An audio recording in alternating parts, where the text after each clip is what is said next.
Hey, what's going on, everyone? It's a nice day out again. I figured I'd give you some more content. Today we will be doing the brakes on the 84 Toyota Celica GTS.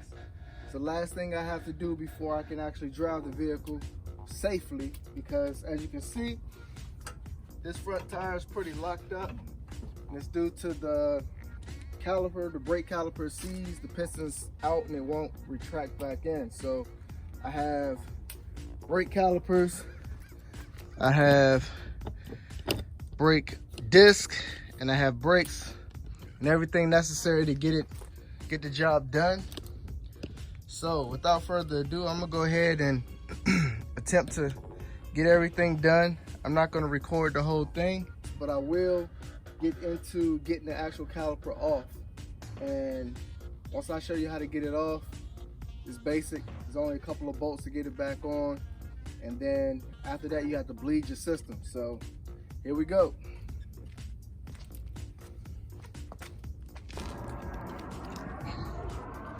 All right, guys. So to get your caliper off, there are two bolts. One at the top here. It's a 17 mil, and then you come around the back, and there's that one down there, also a 17 mil. But first, you want to get this one off. That's a 12 mil. Basically, that's what releases the caliper off from over the brake pads. So loosen that 12, and then get that 17, come to the top and get that 17, and your caliper should come off.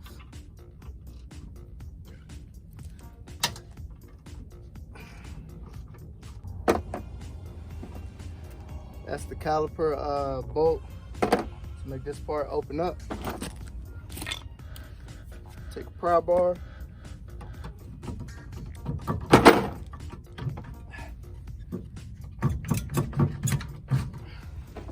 Mine sees pretty good.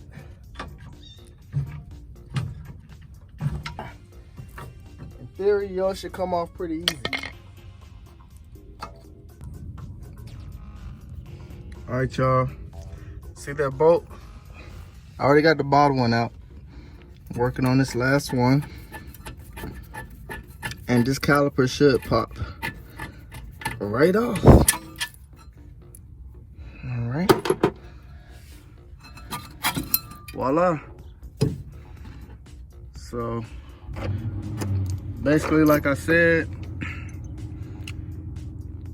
two caliper bracket bolts, the actual caliper bolt to release the housing off of the brake pads, and then that caliper opens up and then slides off. Last thing you need is to take the brake line off. I think that's a 16 mil, and you just twist off. Spin it to the left, twist it off, and once you get it off, you want to suspend it up high so that it doesn't leak out everywhere. So that's my next step. Okay, y'all, I got my brake calipers here. It's the old one, the new one. I'm matching everything up. The part numbers are a little different. I'm hoping that doesn't affect anything, because on this new one it says B47D 2204. This one here says A 46N 2204. So I'm praying that they aren't too different. Look like it comes with the hardware you need. Everything looks like it matches up. All right, guys, so I got the new caliper on. Caliper fits, everything's good. I forgot I had ordered these steel braided brake lines. I forgot the name of them. I'll post it in the description once I finish this video. But I actually discovered something else. The whole time I thought that my caliper was seized. I don't think my caliper was seized. I went to go try to turn the rotor, and it's stuck. And it's not because of the caliper, because as you can see, it's not bolted down. I believe I have bad bearings in there. So guess what? I have to buy more parts. In the meantime, I'm going to finish getting these calipers and these steel braided brake lines installed. Cause hell, I'm here, I got them, I might as well. But anyway, yeah, these steel braided brake lines are better than the old rubber brake lines, because basically the rubber brake lines underneath extreme stopping situations, they expand. Steel braided doesn't allow for the expansion, and they actually hold more pressure, so therefore it'll be more clamping force in the caliper. So I'm going to team that up with some high performance brake pads in the future. For right now, I just got the Duralast basic brand from your parts store. But let me get this buttoned up and I'll give you the end result of what I have. All right, guys, I don't know what I did different, but I got to messing around with the rotor and the caliper setup. All the brakes are on and it's spinning freely now. I pulled the dust cap off and it doesn't look like the bearings are bad.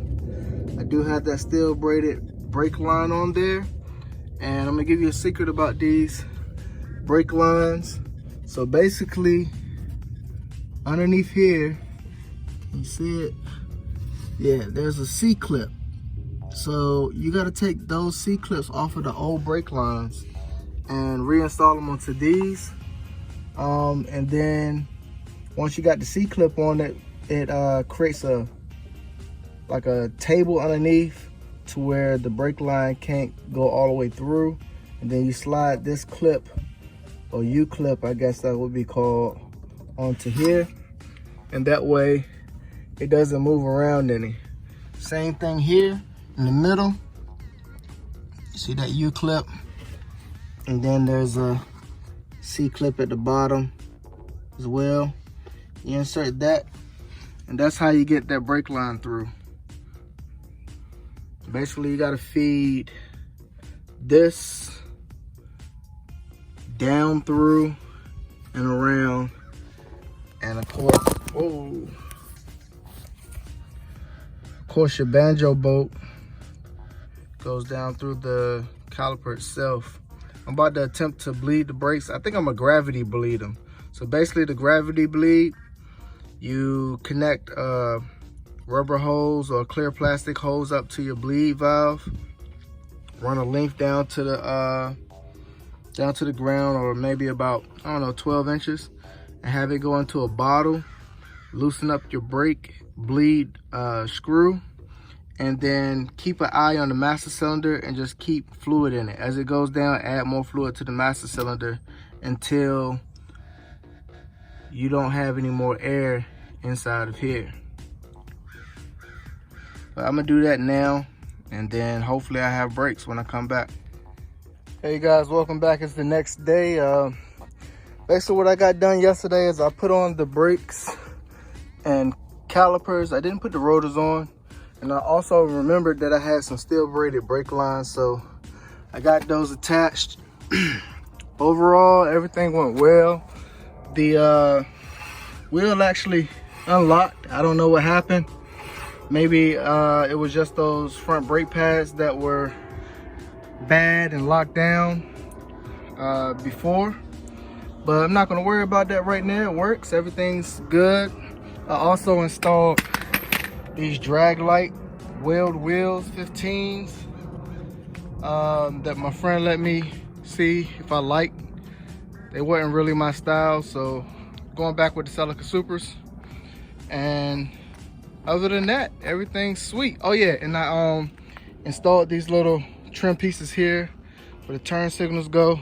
I had those sitting inside the car, and I figured I might as well go ahead and install those.